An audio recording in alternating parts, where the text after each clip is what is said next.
My parents welcomed my troubled cousin into our home, but when he started bullying my sister, they chose to side with him instead of their own children. I am 26, a female, and have been living with my parents while completing my master's degree in counseling. Our family has always been tight-knit, despite the usual sibling squabbles. I am the middle child, with my older brother Ryan, who is 30, and my younger sister Zoe, who is 22. Growing up, we were taught to support one another, a value our parents instilled in us from a young age. My parents, Mark, 55, and Sarah, 52, have always encouraged us to pursue our dreams, even if it meant living at home longer to save money. I don't pay rent, but I do contribute to utilities and groceries, which has worked well for us. Ryan moved back home last year after losing his job in finance. He had been living in the city, working his way up the corporate ladder, but when his company went through a major restructuring, he found himself unemployed and unable to afford his apartment. Our parents welcomed him back, seeing it as a chance for him to regroup. Zoe, the youngest, is attending a local university while living at home. She's always been the more creative and sensitive one among us, pursuing her passion for graphic design, while Ryan and I have taken more traditional career paths. Our parents have been supportive, though they worry about the financial stability of her chosen field.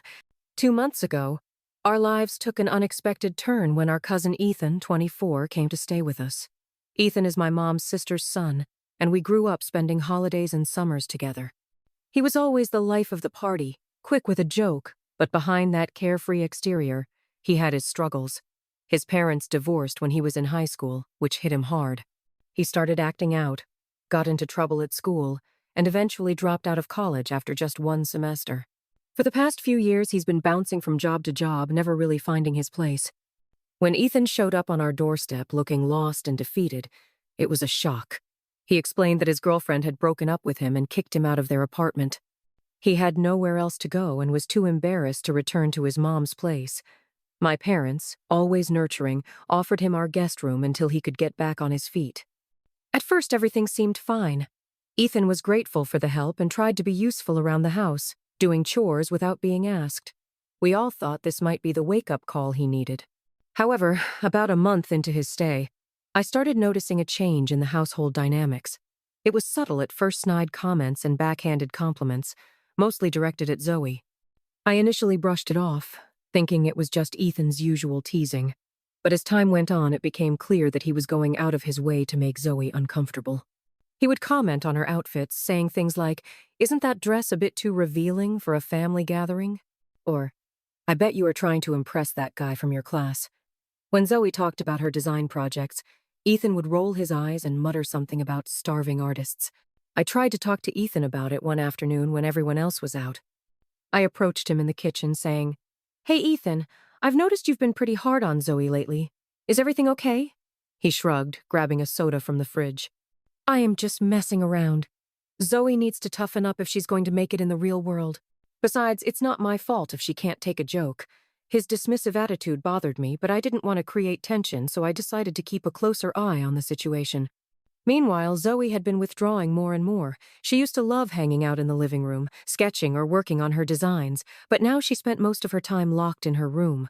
When I asked her about it, she hesitated before admitting that Ethan's comments were really getting to her. "I just feel like I can't do anything right when he's around," she confessed, her eyes welling up with tears. "But I don't want to say anything to Mom and Dad. They're already doing so much by letting him stay here." I assured Zoe that her feelings were valid and that she had every right to feel comfortable in her own home. I promised to talk to our parents about the situation, but Zoe begged me not to. She was worried about causing drama and making things worse for Ethan, who was already going through a tough time. Last week, things finally came to a head during a family dinner.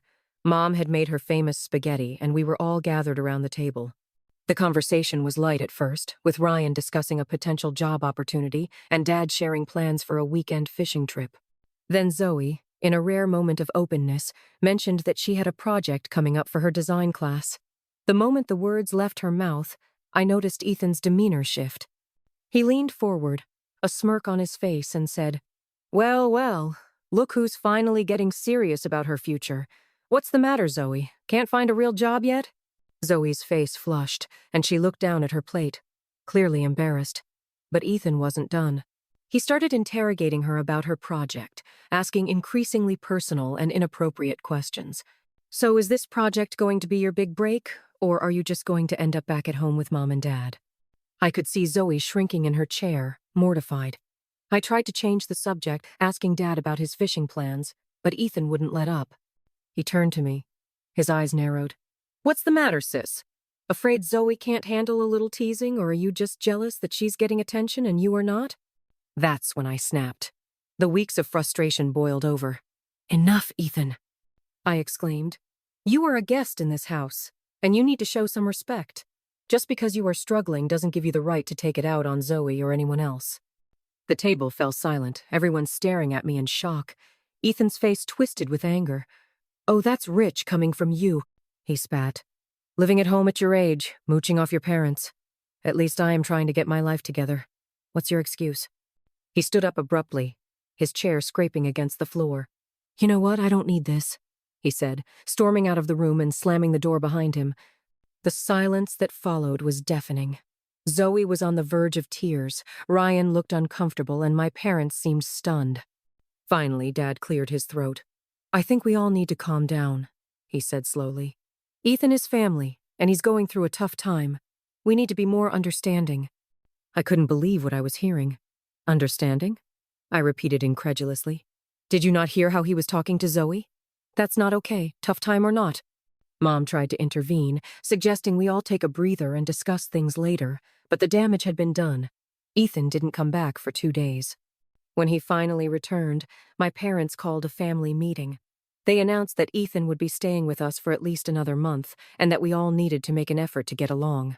I tried to explain Ethan's behavior towards Zoe, but my parents brushed it off as simple cousin rivalry, telling us to work it out amongst ourselves. Now, the atmosphere in the house is unbearably tense. Ethan barely speaks to me, shooting me dirty looks whenever we're in the same room. Zoe seems more withdrawn than ever, spending almost all her time in her room with the door locked. Ryan has been staying out of it entirely, saying it's not his problem and he doesn't want to get involved. I feel like I am the only one standing up for Zoe, but I am not sure if I crossed a line with what I said to Ethan. Should I apologize to keep the peace, or stand my ground? I don't want to make things worse for Zoe, but I also don't think it's right to let Ethan treat her this way in our own home. The whole situation has me questioning everything: our family dynamics, my parents' judgment, and even my own actions. I am at a loss for what to do next. I am feeling overwhelmed by the situation with Ethan and the way my parents are handling it. After the family meeting, I decided to take a step back and assess my options. I knew I had to protect Zoe, but I also didn't want to create more conflict within the family. I started spending more time with Zoe, encouraging her to express her feelings and reminding her that she deserves to feel safe and respected in our home. We began to brainstorm ways to address the situation without escalating it further. I suggested we document Ethan's behavior, noting specific incidents and comments that made Zoe uncomfortable. This way, we could present a clear case to our parents if necessary. One evening, while we were sitting in the living room, I noticed Zoe seemed particularly anxious. I asked her if she wanted to talk about it, and she opened up about how Ethan's comments were affecting her self-esteem and passion for design. It broke my heart to see her so upset, and I reassured her that she was talented and deserving of respect. The next day, I decided to approach Ethan again, hoping to have a more constructive conversation. I found him in the kitchen and said, "Ethan, can we talk for a minute? I think we need to address how you've been treating Zoe." He rolled his eyes but agreed to listen. I explained how his comments were hurtful and that they were affecting Zoe's confidence. To my surprise, he seemed defensive but also a bit taken aback. "I didn't mean it like that," he said, but I pressed on, emphasizing that regardless of his intentions, the impact of his words mattered. I suggested that he try to be more supportive and less critical, especially since Zoe was already feeling vulnerable. He shrugged it off, saying he was just trying to lighten the mood, but I could tell he was at least considering my words. Despite this small breakthrough, I knew I couldn't rely solely on Ethan's willingness to change. I decided it was time to have another conversation with my parents. I gathered my courage and approached them one evening after dinner. I expressed my concerns again, this time with the documentation Zoe and I had compiled. I explained how Ethan's behavior was not just teasing but was genuinely harmful to Zoe's well-being. To my relief, my parents listened more attentively this time. Mom looked concerned as I shared specific examples, and Dad seemed to be processing the information. After I finished, Mom said, "I had no idea it was that serious. We thought it was just typical cousin rivalry." Dad nodded, adding, "We need to address this as a family." They agreed to have a family meeting with Ethan to discuss the situation openly. I felt a sense of hope that maybe we could finally address the issue head-on. The next day, we all sat down together, and I facilitated the conversation, allowing everyone to express their feelings. Ethan was defensive at first, but as we shared our perspectives, he began to understand the impact of his actions. By the end of the meeting, Ethan apologized to Zoe, and while it felt like a step in the right direction, I knew it would take time for trust to be rebuilt. My parents promised to keep a closer eye on the situation and to support Zoe in her pursuits. As we moved forward, I made it a point to check in with Zoe regularly, encouraging her to pursue her passion for design without fear of judgment. I also started to spend more time with Ryan, hoping to bring him into the fold and encourage him to be more involved in supporting Zoe. While the road ahead is still uncertain, I feel more empowered to advocate for my sister and create a safe environment for both of us. I've learned the importance of communication and standing up for what's right, even when it's difficult. I am hopeful that with time, we can heal as a family and support one another through the challenges we face. I am grateful for the progress we've made, but I know T here is still a long way to go. After the family meeting, Ethan seemed to make a genuine effort to change his behavior.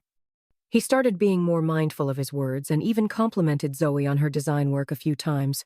It was a small but significant shift, and I was cautiously optimistic. Zoe, too, began to open up more, sharing her designs with us and even asking for feedback. It felt good to see her regain some of her confidence. I encouraged her to enter a local design competition, and she agreed, excited about the opportunity to showcase her talent. As the weeks went by, the atmosphere in the house improved. My parents made a conscious effort to foster a more supportive environment, and Ryan started to engage more with both Zoe and me. He even offered to help Zoe with her project, which brought them closer together. Ethan continued to work on himself, attending counseling sessions as part of his commitment to change. He would occasionally join us for family dinners, and while there were still some awkward moments, the overall tension had lessened significantly. I remained vigilant, ensuring that Zoe felt safe and supported. I also kept the lines of communication open with my parents, discussing any concerns as they arose. It was a relief to see them taking our feelings seriously and making an effort to create a healthier family dynamic. One evening, as we sat around the dinner table, Zoe shared her excitement about the design competition. Ethan surprised us all by expressing genuine interest and asking her about her ideas. It was a moment of connection that I hadn't expected, and I felt a sense of hope for the future. While I knew that healing takes time and that we still had challenges ahead, I was proud of the progress we had made as a family. I realized that standing up for each other and fostering open communication were key to overcoming the difficulties we faced. As I continued my studies and worked part-time, I felt more equipped to handle whatever came our way. I was determined to support Zoe and ensure that she thrived, both personally and creatively. Together, we were navigating this journey, and I was grateful for the bond we shared. I am glad to hear that things have improved for you and your sister. It's inspiring to see how you've taken the initiative to advocate for her and create a supportive environment. The way you facilitated the family meeting and encouraged open communication was a crucial step in addressing the issues with Ethan. It's also wonderful that Zoe is regaining her confidence and pursuing her passion for design. Entering the competition is a fantastic opportunity for her to showcase her talent and creativity. It's clear that your support has made a significant difference in her life, and it's heartening to see the positive changes in your family dynamics. As you continue to navigate this journey, remember that healing is a process, and it's okay to take things one step at a time. Keep fostering that open dialogue with your parents and encourage Ethan to stay committed to his growth. It's essential to maintain a balance between supporting each other and holding everyone accountable for their actions. If you ever feel overwhelmed or uncertain, don't hesitate to reach out for additional support, whether it's from friends, mentors, or professionals. You are doing an incredible job advocating for your sister and creating a safe space for both of you. Keep believing in yourselves and each other, and continue to celebrate the progress you've made together.